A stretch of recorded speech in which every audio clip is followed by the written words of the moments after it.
गोदाताईची पाठवणी करणार आहेत?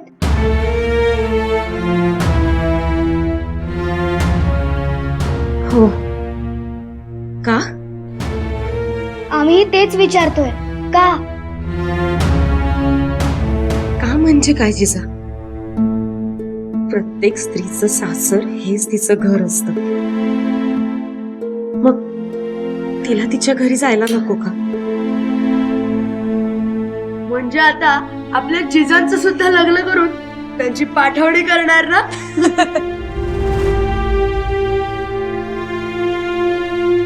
हो तर आता त्यांचंही लग्न करायचंय.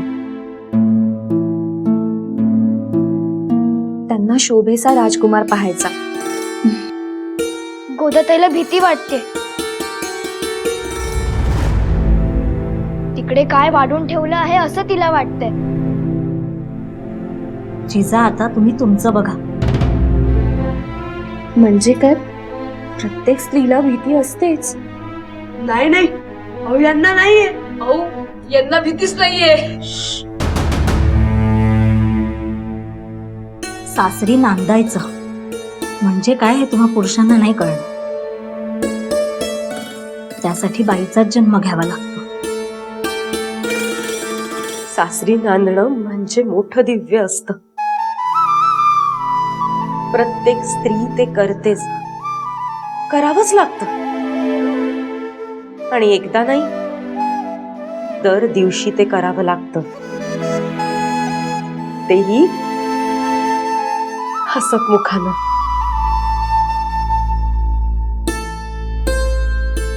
प्रत्येक स्त्रीसाठी तो जणू उत्सवच असतो.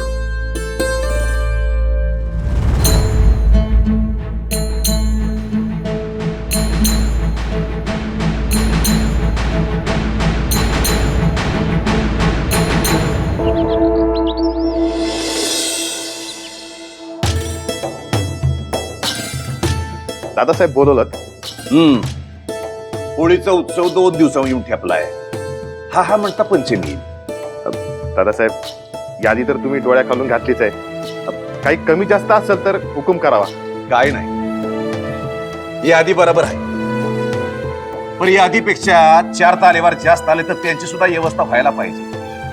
शिवाय काय काय द्यायचंय हे नीट बघितलंय ना? अहो पहिल्यांदा सणासुदीला जातोय आपण. प्रत्येक गोष्टीवर आपली मोहर असेल याची काळजी घ्या. म्हणजे दादासाहेब समजलो नाहीत. नाही नाही, जिन्नस दागिन्यातला असू नाही तर खाण्यातला घेणाऱ्याच्या मनावर कायमचा कोरला जायला हवा की जिन्नस सिंदखेड राजाचा आहे म्हणून अशी मोहर म्हणतोय. अच्छा, म्हणजे आपली ओळख सईकडे पसरत असंच ना? होय,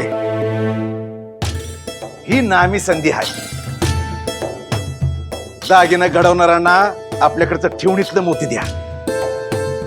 आचरण्या म्हणावं तिथं समधीकडनं लोक येतात, त्यांना बी कळू द्यात आपल्याकडची पुरणपोळी कशी ऊब धरेल अशी जाड असते. या विणकारी वस्त्र. दादासाहेब तुम्ही म्हणताल तशी प्रत्येक गोष्ट खाशी होईल बघा. पण पण पण काय दादासाहेब या सगळ्या गोष्टींवर थोरल्या वहिनी साहेबांची मोहर लागते. म्हणजे त्यांनी एकदा शिक्कामोर्तब केला की झालं. मग तुम्ही म्हणता तशी प्रत्येक गोष्टीतून सिंदखेड राजाची ओळख सर्वदूर पोहोचवू. मग घ्या की, त्या काही नाही म्हणणार आहेत का? नाही नाही म्हणणार नाही. पण म्हणजे भेटी देण्यामागचा तुमचा जो दृष्टिकोन आहे व आम्ही नीट नाही समजू शकलो तर उगाच गैरसमज व्हायचा. बरं, आम्ही घालू त्यांच्या कानावर. तुम्हाला परवानगी मिळेल याची खात्री बाळगा आणि पुढच्या तयारीला लागा.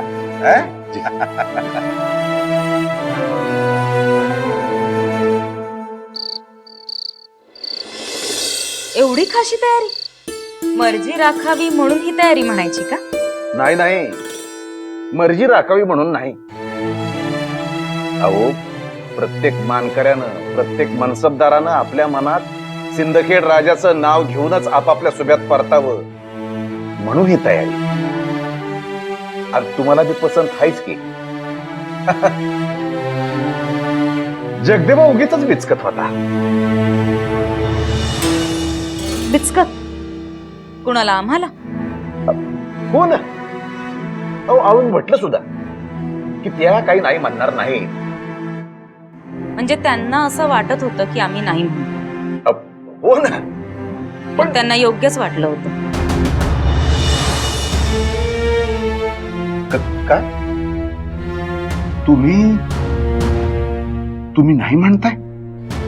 का? मिरवण्याचा सोस आम्हाला नाही. कुणीतरी आपलं मन राखावं, कुणीतरी आपली आठवण काढावी, म्हणून आपण आपल्याकडील धनधान्य खजिना रिता करावा हे आम्हाला मंजूर नाही. तेही मनसबदार आहेत, त्यांना याची किती किंमत असणार? काळाप्रमाणे बदल करायला पाहिजे. पूर्वी याची आवश्यकता नव्हती, पण आता आहे. त्यात सणासुदीचं निमित्त आहे. काळ येळ बदलतीये म्हाळसाबाई.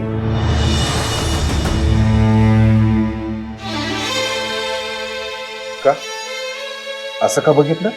आमचं नाव घेऊन पुकारा झाला त्याच वेळी उमगलं. काळवेळ बदलते. आता यावरून कसल्या निष्कर्षाला पोहोचू नका. नाही, उगीच राईचा पर्वत व्हायला नको. मुळात राई आहे हे तरी मान्य आहे ना? मग झालं. तुम्ही दूरचं बघत नाही आहात आणि तुम्ही जवळचं. का? चुकीचं म्हटलं का? आम्ही काय जवळचं बघत नाही आहोत सांगाल का जरा? अहो गणित आजवर तुमच्याशिवाय सण साजरा झालाय का? तुम्ही आजवर बाहेर राहिलायत का? आम्ही करू शकतो हे? अहो हे आम्ही सांगितल्यावर उमगणार तुम्हाला? इथला सण सोडून बादशाला किंवा कोणालाही मुजरे करायला जाण्याची काय आवश्यकता आहे? थांबा. इकलाक खान मलिक अंबरकडून बोलावणं करायला आला होता हे ठाऊक नाही का तुम्हाला? हो मग त्याने करायलाच हवं होतं. मातब्बरात तेवढे तुम्ही केलं नसतं तर चुकीचं झालं असतं. म्हाळसाबाई, आता तुम्ही चुकताय. नाही, तुमचा दृष्टिकोन मान्य आहे, तुमची काळजी सुद्धा रास्त आहे. पण बादशाहकडून किंवा वजीर आझम कडून बोलावणं जेव्हा येतं तेव्हा ते फक्त आमंत्रण नसतं, हुकूम असतो. हुकूम. कारण ती चाकरी आहे, जावं तर लागणारच. हो, सणाला दुसऱ्याकडं जायचं आणि कोणाकडं? ज्यांना त्याची फार किंमत नाही. आम्हाला नाही पटत हे.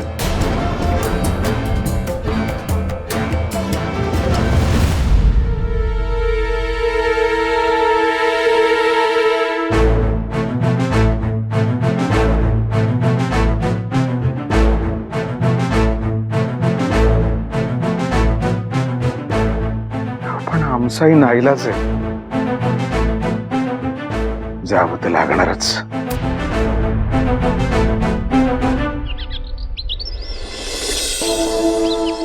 विणकरांना सांगा की काम थांबवा. कालच तुम्ही म्हणाला होता. वय ठाऊक आहे, आम्हीच काल तुम्हाला सांगितलं होतं, पण सगळी तयारीच रद्द करावी लागेल बहुधा. का रद्द करावी लागेल? ते तुम्ही नाही म्हणजे दादासाहेब. आधी हुकूम कोणी दिला? दादासाहेबांनी. मग आता शब्द माघारी घेण्यानं सिंदखेडच्या रुतब्यात कमीपणा येणार नाही का? जे हुकूम आहेत त्यांची तामिली तशीच करा. म्हणजे तुम्हाला मान्य?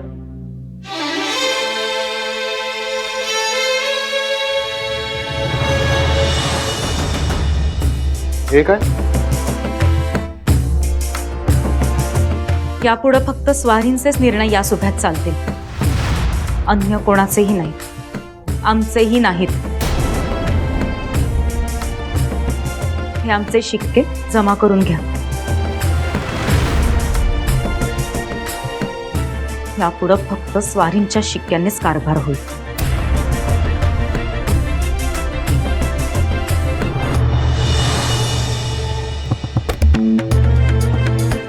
आधी थोरले धनी येऊन गेले आणि आता बाईसाहेब वर म्हणाल्या की आमचे हुकूम चालणार नाहीत म्हणून. म्हणजे आबोला दिसतो तर काही जगा वेगळं विपरीत घडलं नाहीये.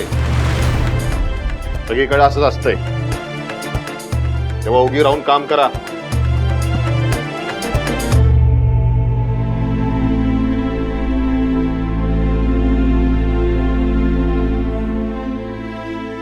थोरल्याबाई नाही आहेत का?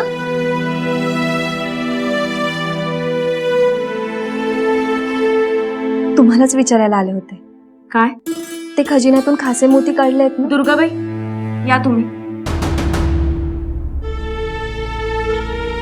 मग यात विचारणा कसली? असं कसं? डाग घडवायचे आहेत, त्यात ते मोती बसवायचे, त्या सगळ्यावर तुमचा शिक्कामोर्तब बसायला हवा ना? नाही, यापुढे आमचा नसेल. मग कुणाचा? तुम्ही घ्या ताब्यात, आमची काहीच हरकत नाही. असं का म्हणताय? मग नका घेऊ, आमचं नसेल एवढं नक्की.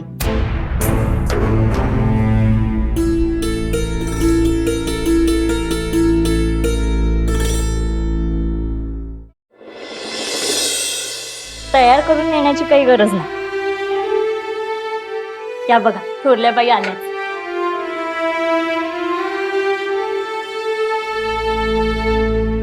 मूत पाखान्यातलं असेल तर तेवढंच विचारा, नाहीतर नाही.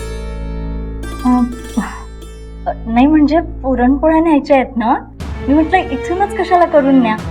तसे बजाबा आणि 4 माणसं हाताखाली असली म्हणजे झालं. आणि पीठ आपण इथूनच करून नेऊ, म्हणजे तिकडं जात्यापासून सुरुवात नको. काय वाटतं तुम्हाला? कुठं न्यायचे? तिकडं रंगपंचमीला जाणार आहेत ना. मग तिकडचं आम्हाला काही विचारू नका. इथलं मुतपाकखान्यातलं असेल तरच बोला. आम्हाला तेवढंच समजतं, बाकीचं नाही. हो पण पीठ तरी तयार करायला सांगू ना.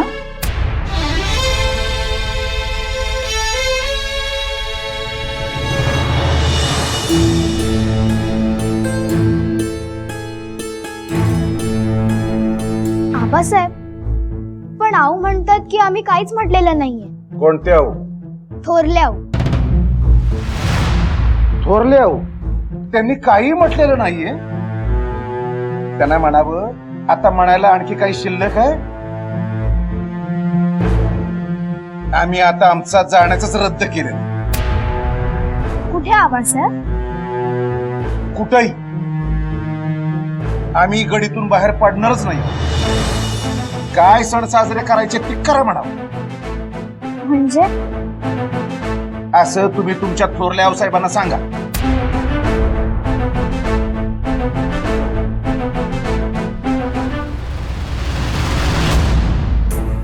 काय म्हणाले? म्हणाले की गडीच्या बाहेरच पडणार नाही आहोत. काय सण साजरे करायचे ते करून टाका. आणि आणि हा, आम्ही सांगितलं की आऊ म्हणतात आम्ही काहीच म्हटलं नाही. तर म्हणाले की अजून काय म्हणायचं शिल्लक आहे? हो का? नाही, अजून काही शिल्लक राहिलेलं नाहीये. म्हणूनच आम्ही आमचा शिक्का सदरेवर जमा केलाय. जाऊन विचारा, माहितीये का हे? परत आम्हीच जाऊ? हो. शिक्का परत केलाय, पण कपाळावरचा शिक्का आहे ना, हे विचारा. कुणीही येऊ दे, हा शिक्का परत करणार नाही हे ठणकावून सांगा त्यांना. दुसऱ्याच्या बोलवण्याशी आमच्या सौभाग्याची तुलना करू नका. मग शिक्का परत का केला? त्यांना म्हणावं, कपाळावरच्या शिक्क्यानं सांगितलंय सगळीकडे शिक्का त्यांचाच चालणार. सदरेवर, जड जवाहिरा बाबतीत, धान्याच्या बाबतीत, अगदी सगळीकडेच. मध्येच असा परत करता येणार नाही. सांगा त्यांना.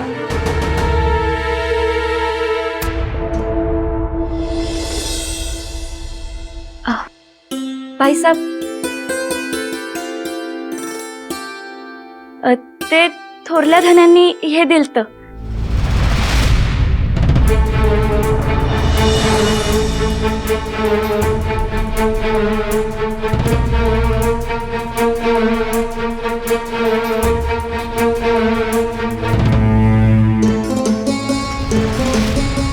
तुला नको त्या गोष्टीत पडायला कोणी सांगितलं होतं? म्हणजे ते आपलं म्हणजे ते काय स्वारीने तुझ्या हातात आणून दिला आमच्याकडे आणून द्यायला? चालती हो. तुम्हाला सांगितलं होतं हिची पाठवणी करायला. ही तर काय अजून धाडून द्या.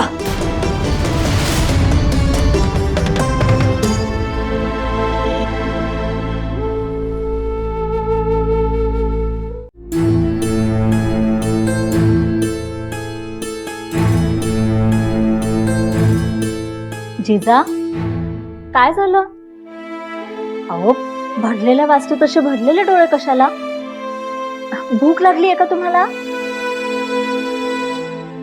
जिजा, आता लहान राहिलात का तुम्ही? काय झालं सांगा ना.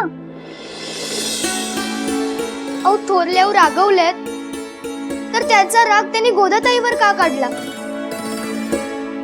त्या म्हणाल्या की अजून पाठवली नाही, धाडून द्या. असं बोलतात का जिजा? आणि गोदाच्या पाठवणीचा विषय आपला आधीच झाला होता की नाही? मग काय गैर बोलल्या त्या? नाही, राग काढला. कशावरून? आम्ही होतो, आमच्या समोरच घडली. सकाळी मोती द्यायचे होते तेव्हा सुद्धा म्हणाल्या की आम्हाला नका विचारू म्हणून. ते काय, आम्ही म्हणालो पीठ करून देऊ तर आम्हालाही तेच म्हणाल्या, आम्हाला नका विचारू. म्हणून काय लगेच त्या चिडल्या असं होतं का? पण आबासाहेब आणि थोरल्याच्या निरोपांची आम्हीच देवाणघेवाण करत होतो. म्हणजे नक्कीच स्वारींबरोबर कशावरून तरी बिनसला आहे.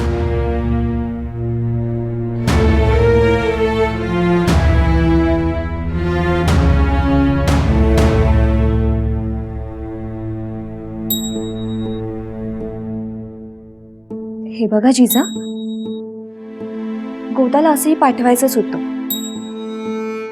आता थोरल्या आऊनी सांगितलंय म्हणजे आजच पाठवावं लागणार.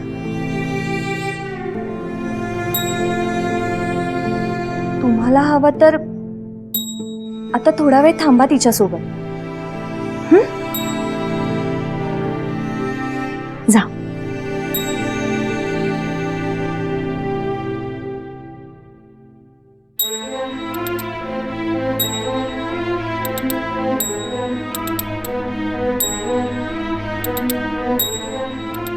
मधल्याबाई, काय झालं? आम्हाला आम्हाला कशाला काय होईल? आम्ही कोण ना आम्हाला गोड गोड बोलतायत ना सदरेवरची कामं आहेत. आम्ही आहोत तिथंच आहोत मूतपाकखान्यात. आमची एवढीच काय ती किंमत? असं का म्हणताय? अहो, सगळ्यात महत्वाचं काम तुम्ही बघता. आम्ही दिवसातून एखाद्याला भेटू, एखाद्याला नाही, पण तुम्हाला दिवसातून सगळेच भेटणार, अगदी न चुकता. त्यात खंड पडणार नाही, हो की नाही? मग एवढी मोठी गोष्ट घडली तर आम्हाला कोणी सांगितलं कसं नाही? अहो, जिजांना सुद्धा माहित आहे, तुम्हाला माहित आहे, पण आम्हाला ठाऊक नाही. आम्हाला आत्ता कळतंय. ते काही नाही, स्वारींनी किंवा थोरल्याबाईंनी आम्हाला कळवल्याशिवाय आम्ही इथून हलणार नाही. असं कसं? गोदाची पाठवणी करायला हवी. आम्हाला नाही वाटत थोरल्याबाई तिची ओटी भरायला सुद्धा येतील. मोठेपणाचा मान तुम्हालाच घ्यायला हवा, नाही का? पण बघा, आम्ही तिची पाठवणी करायला येऊ, पण नंतर पुन्हा येऊन आमची जागा हीच असेल. आधी चला तर.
अहो या बघा जिजा आल्या. अहो त्यांची अजून पाठवणी झाली नाहीये. बघा बघा. आमची पाठवणी? हे बघा तारस, हे आत्तापासूनच रडतंय. नाही हो, ते कारण नाहीये. मग आम्हाला खूप भूक लागली आहे.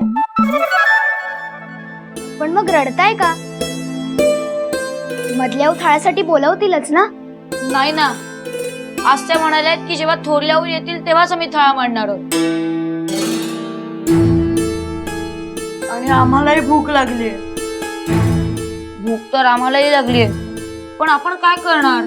काय करणार म्हणजे काय दादासाहेब? काहीतरी आपणच करायला नको का? अहो पण जिजा आपण काय करणार? आपण तर लहान आहोत ना. आपण थोरल्याहून बोलू तर शकतोच ना. मग त्या आल्या की मधल्या वाढायला सांगतील. चालेल चालेल. हो, तुम्ही जाऊन थोरल्याहून बोलू ना. जा लवकर. जिजा, आणि त्यांना सांगा की आम्हाला सगळ्यांना खूप भूक लागली. हो जा लवकर. जा, जा, जा.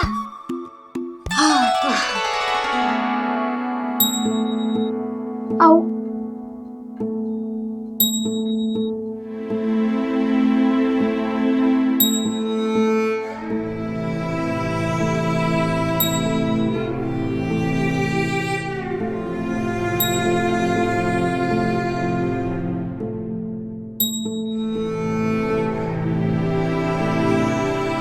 अहो किती वेळ झाला, तुम्ही या दालनातून बाहेरच आला नाही. कोणाचं काही अडलं का? नाही ना? आमचं अडलं. गोदाताई सुद्धा जाताना तुम्हालाच शोधत होती. अहो आता चला ना. आता काय आहे? अहो सगळ्यांना भूक लागली आणि तुम्ही आल्याशिवाय कसे जेवणार? म्हणून तुम्ही आलाय. आऊ हवीये म्हणून नाही, तर भुका लागल्यात म्हणून आऊ हवीये, हो ना? जातो, आम्ही नाही येत. अहो चला ना. अहो पण आम्हाला जेवायचंच नाही तर आम्ही कशाला येऊ?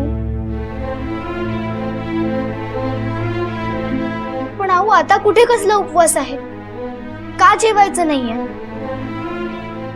तुम्ही आणि आबासाहेब एकमेकांशी बोलत नाही आहात, त्याचा राग तुम्ही जेवणावर काढणार आहात? जिजा, वयापेक्षा जीभ चुरू चुरू चालायला लागली तुमची. बस नको त्या चौकशा करू नका. जा जाऊन जेवा.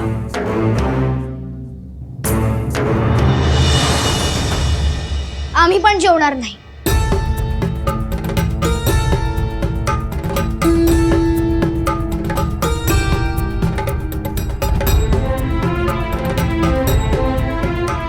हेच सासरी नांदणं म्हणजे हेच. मनात नसून सुद्धा करायचं. चला चला आता.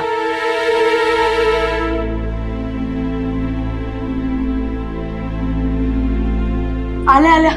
थोरल्या आऊसाहेब आल्या. हो मधल्या आऊ, आता तरी थाळा मांडायला सांगाल ना? हो लवकर मांडा, आम्हाला खूप भूक लागली. आऊ म्हणजे काय? अहो आऊ म्हणत होत्या की तुम्ही आल्यावरच त्या. नाही म्हणजे सगळे असायला हवेत ना, म्हणून मधल्या बाईंनी सांगितलं की सगळे आल्यावरच थाळा घ्यायचा. सगळे असायला हवेत असं नाही धाकल्याबाई. आम्ही फक्त थोरल्याबाई आल्यावर म्हटलं होतं. ते कळलं आम्हाला. त्या तुम्हाला सावरून घेतायत एवढं आम्हाला कळतं. चला थाळा घ्या. रुसवे काढायला नंतर वेळ आहे.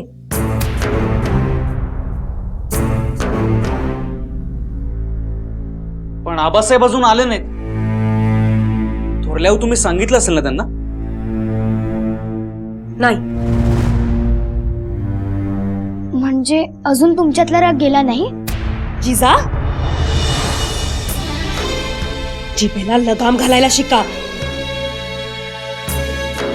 पोट रिकामं असलं ना की मस्तक फिरतं, आणि मस्तक फिरलं की आपण काय बोलतो याचं भान राहत नाही. त्यामुळे आधी जेवा. काय झालं? आऊ आबासाहेब आले नाही तर थोरले आऊ आम्हालाच जा पटकन. तुम्ही बोलवायला गेलात तर लगेच येईल. पण नेहमी तर थोरले आऊ. जा म्हटलं ना. हो जिजा, जा पटकन.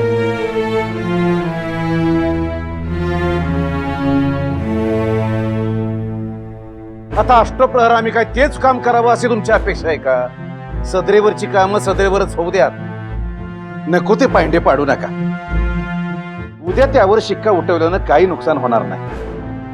उद्या आम्ही बघू, नाहीतर जगदेवाला दाखवा. समजलं?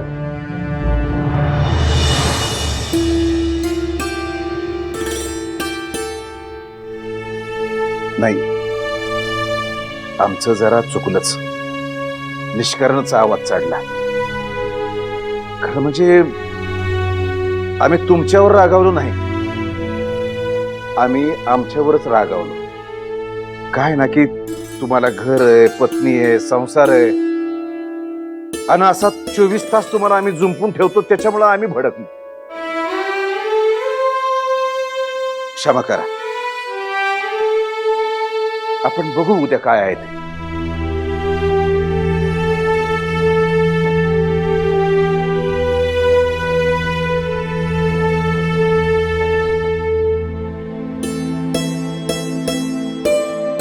आबासाहेब,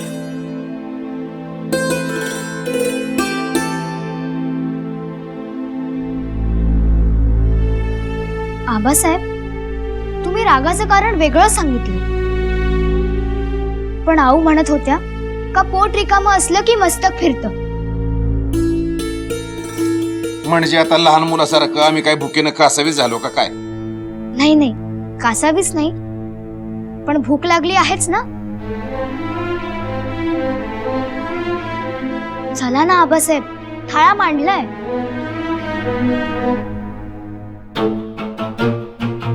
म्हणजे आता सगळ्या रीती नाहीशे झाल्या हेच ना? रीत कुठली आबासाहेब? तुमच्या आऊ वर्दी द्यायला आल्या नाही, नेहमी त्या येतात ना. नाही, ते नाही ठाऊक. मग आम्ही येणार नाही.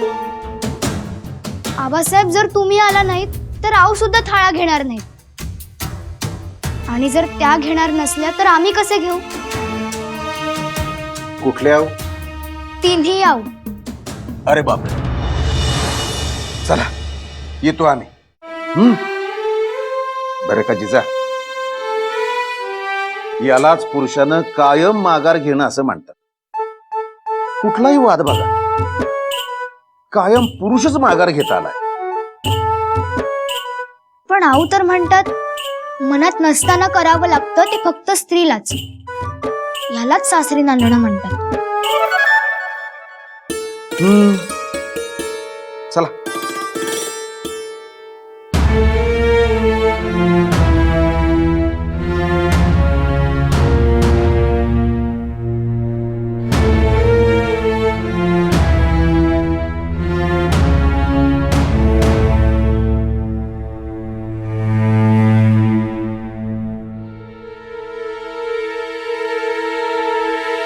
आबासाहेब, बसा ना. अचलोजी दादा, राघोजी दादा, बहादूर दादा आणि आम्हालाही खूप भूक लागली. भूक आम्हालाही लागली.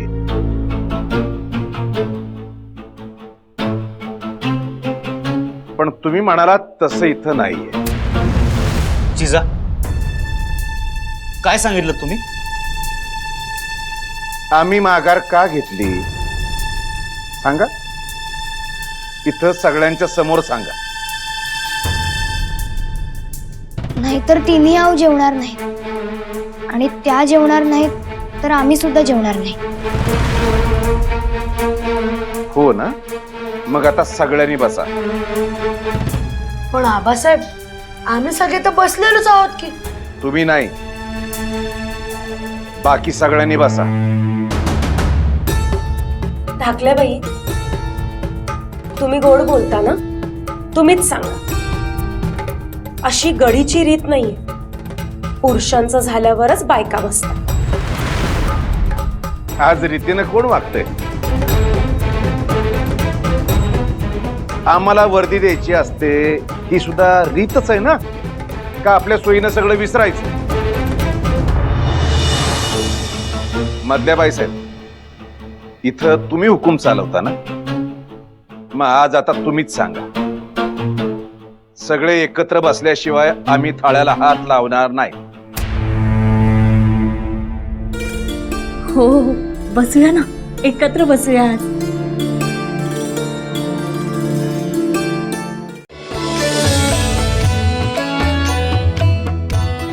चला चला आता सुरुवात करूया, आम्हाला खूप भूक लागलीये.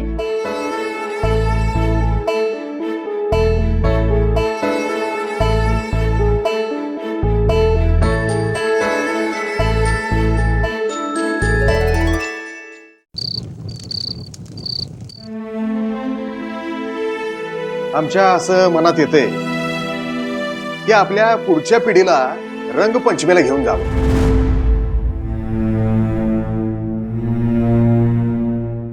काय झाले बेटू? काय बोलला नाहीत, गप राहिलात? नाही, सणाला बाहेर घेऊन गेलेलं आपल्या मंडळींना आवडतं का नाही असा क्षणभर विचार आला, पण नंतर वाटलं तुमच्या मनात आलाय ना, मी याच्या मागे नक्की काहीतरी प्रयोजन असणार म्हणून तोंड बंद ठेवलं. आता कसं, आणि सणाचंच म्हणत असाल तर होळी तर उद्या लागणार आहे. उद्या आपण जात नाही आहोत, नाही का? सण काय आपल्यालाच आहे का? तिथं येणाऱ्या सरदारांना नाही आहे का? मग आपलंच धरून कसं चालेल? आता ते बी बरोबरच आहे, पण मुलांना का न्यायचं ते सांगत होता ना. हा तेच मनाशी जुळवून घेत होतो की हा विचार मनात का आला असेल हे पुन्हा तपासून घेत होतो. आता मुलांना तिथली रंगपंचमी बघता येईल असतच ना. फक्त तेवढंच नाही विठोजी, अहो आपल्याला ओळख निर्माण करताना झगडावं लागलं होतं, आठवतंय ना? आपल्याला मनसब मिळाली तेव्हा किती जणांचे विरोध होते. याचं कारण आपण परिचयाचे नव्हतो, आपलं शौर्य परिचयाचं नव्हतं. पुढच्या पिढीला सगळे ओळखत असले तरी किमान त्यांचा स्वतःची ओळख करून देण्याचा लढा तरी सुकर होईल.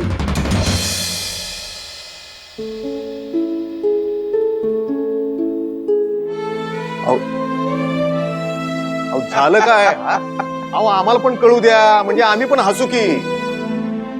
शौर्याचा परिचय म्हणालात ना म्हणून आठवलं. तशी शहाजींची ओळख झालीये बर का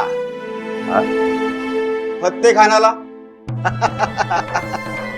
ते उभ्या जिंदगीत विसरू शकणार नाहीत. काय बी म्हणावं, कुणी येऊ अगर न येऊ, आपण शहाजींना घेऊन जायचं.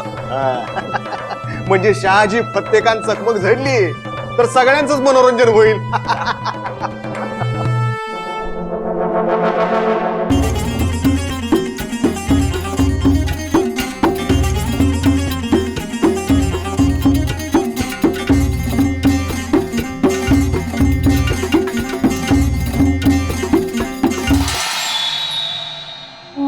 आओ आओ मियां, आज किसकी शिकायत करने आए हो?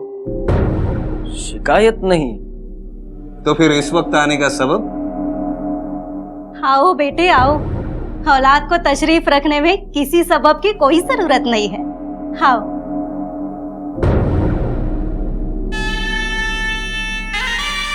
लेकिन हम यहाँ बेवजह नहीं आए, इत्तिला करने आए थे. क्या?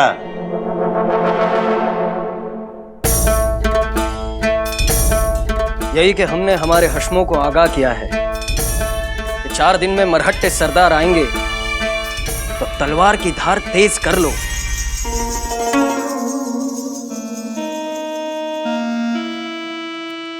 तलवार से डरेंगे, उन्हें इतना हल्के में ले रहे हो?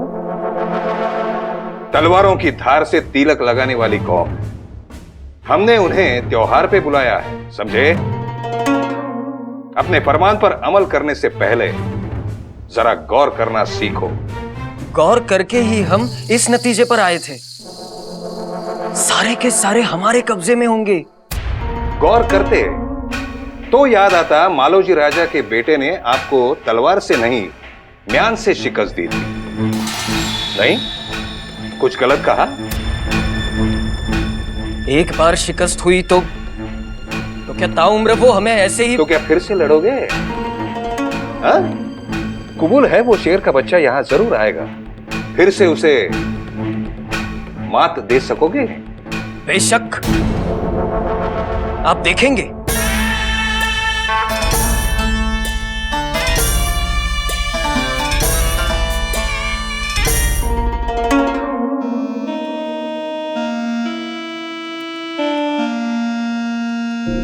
ये कौन सा तरीका है? हम उसके कच्चे नाखून तेज कर रहे हैं। इतनी हंसी उड़ाकर बेचारे मायूस होके चले गए। ये मायूसी ही उसके अंदर की गर्मी बढ़ाएगी।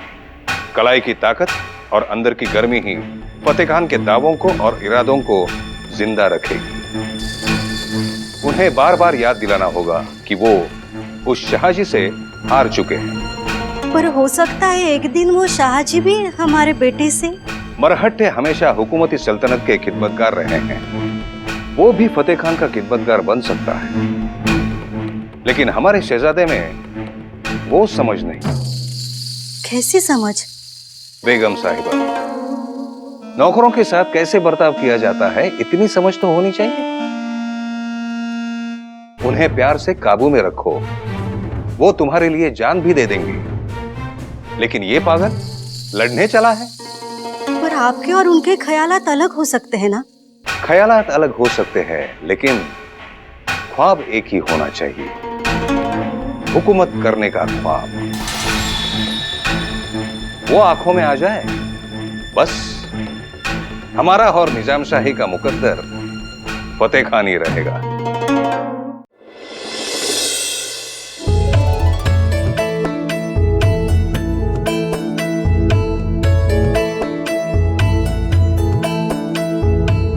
अहो,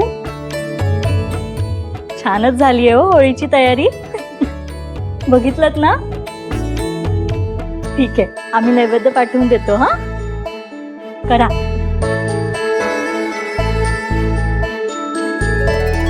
नका नका, तुम्ही नका करू. उगीच पायावर पडलं तर लागायचं आणि रक्ताचा नैवेद्य व्हायचा. बाळाजी काका, त्यांना पण जवायला हवं की नाही? हा, आणि रक्ताचं नैवेद्य म्हणजे काय? हे असली अशुभ वार्ता कशाला? काय नाही, करतील ते.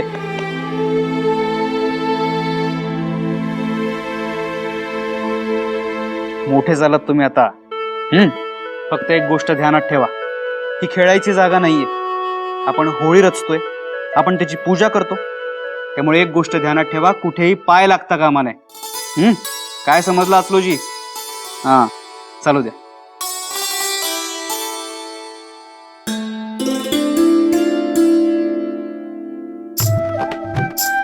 बाळाजी आजोबा, रक्ताचा नैवेद्य म्हणजे काय? नाही, काही नाही. अहो सांगा ना, आम्ही दादासाहेबांना नाही सांगणार.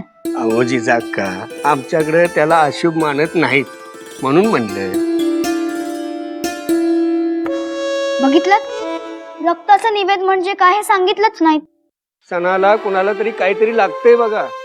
नका एवढं का होईना लागतंय, पण रगात येतंय. म्हणजे समधी म्हणतात सण कसा अगदी निर्विघ्न पार पडला. अरे रामा, जा आणि तेवढा हात घेऊन ये, जा. थांबा, आम्ही आणतो. अहो तुम्ही कशाला? अहो गोदाताई, ऐक.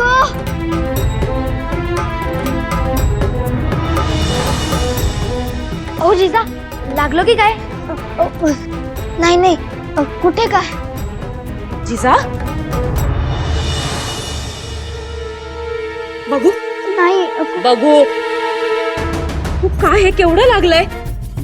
तुम्ही जा हळद घेऊन या.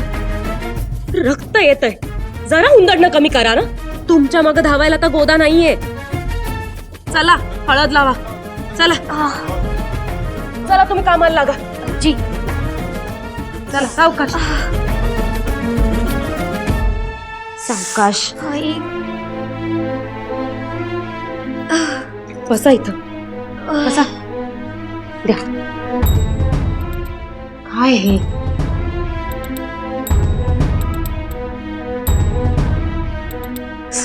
सावकाश.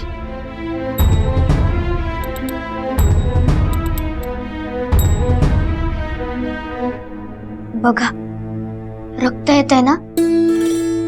आता सगळा सण निर्विघ्न पार पडणार. काय? कोणी सांगितलंय? काहीतरी काय बोलताय? असं काही नसतं. जिजा, तर जरा सांभाळू ना. लग्नाचं वय झालंय तुमचं. अहो, कुठून कुठे जाता? सणाला तोंड वाजवायला लावू नका. हे पुन्हा असं होता कामा नये. इथंच बसून राहायचं देवासारखं. होळीजवळ सुद्धा जायचं नाही. अहो पण जखमांचे डाग पुरुषांना अलंकारासारखे असतात जिजा, बाईला नाही. बसून राहा इथं.